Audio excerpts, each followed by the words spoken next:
Congratulations on making it to the end of the first week of the First Impressions module in Charisma University. A lot of people do not make it this far with any program that they started. So give yourself right now a nice little pat on the back. And I'll wait here for a second. Go ahead. I'm trusting that you did that. That was part of the action guide. But anyway, if this is your First Impressions module and that is the student that you are, the level of access at First Impressions, this is where the program ends for you. And what I recommend is going through today, doing the action guide, and if you'd like to, you can of course go back and recomplete the course. It's intended to be able to do more than one time in order to really firmly establish those habits.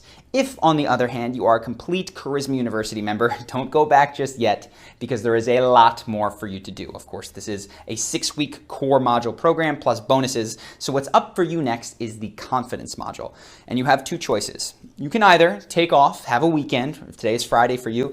Take Saturday and Sunday, spend time with the family, mow the lawn, whatever it is that you need to do, and come back to the course on Monday. Or if you're like me and your schedule isn't really 5 days on, 2 days off, where you have a tremendously different ability to connect with new people during the week and then you're kind of off on the weekends, if that's not the case for you, you might just want to jump right into the confidence module tomorrow. I leave that choice to you based on your preferences if you'd like a rest and if you're going to have an ability to just about every day of the week interact with people so that you're able to practice what it is that we're focusing on. For now though, we're going to stick with what we are doing today on the final day of First Impressions. We've talked about developing fun, trust, respect, turning that interest on the other person in a genuine way. What we're coming to now is the real part where you individuate yourself. Because of course, all kinds of charisma are not the same. And even beyond that, all kinds of people are not the same. And what we don't realize is that the type of person that we become and the type of charisma that we often exude in the world isn't necessarily our innate essence. It sometimes is just the kind of person that we were when we were in middle school.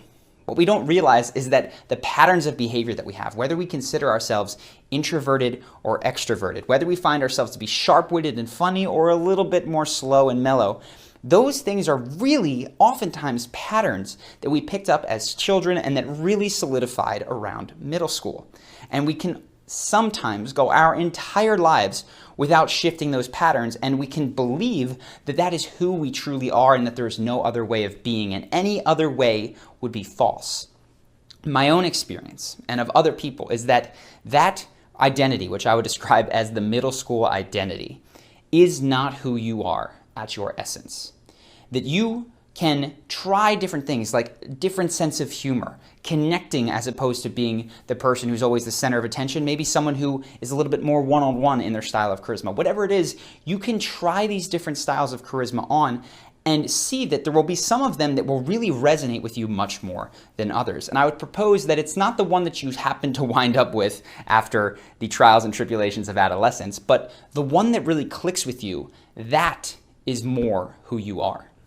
So I want to talk about a few different styles of charisma today. In fact, there are 5 of them. But before I do, I want to encourage you not to make a mistake in going down the wrong path with this. Because if you pick a style that you think is the cool guy, as I did when I was about 19-year-old, bad things can happen. And that's why cool guy isn't a style that we're going to be talking about today. But I thought that the way to be when I was 19 was cool. I'd been a shy kid for most of my life. I didn't want to get walked over. I was very accommodating and people didn't respect me. So I decided, you know what? No more of this. I'm not going to be the person that they walk over. I'm not going to take any guff from anybody. And this coincided with a trip abroad. I studied abroad, same trip that I mentioned yesterday where I visited Ben in London. And that meant that my sense of humor became a lot more biting. It was oftentimes at someone's expense. It also meant that when people asked me if I would do them a favor, I felt as if it was them trying to control me and I would resist, not do the favor, make a sassy comment about it, generally not being very helpful. And it came to a head one day when we were in a museum and a girl said something and I kind of gave her one of those one-line zingers that I'd been doing for 2 months and she just flipped. She went off and screamed at me in this museum. And I remember just being there going, oh my God, I can't believe this is occurring in a silent museum. But that made an impression on me. And it told me, you know what? This cool guy way of being maybe isn't the best. And so I want to encourage you, as you're thinking of, don't think of which of these is the coolest. See which of these connects with you. There luckily isn't one that I think is going to make anybody a jerk. There is no cool guy persona that we're talking about. But don't pick the one that you think would make you the most famous or whatever. Pick the one that really seems to connect with the way that you would like to be, more even than how you would like other people to respond to you. So that takes us now to the 5 different styles of charisma.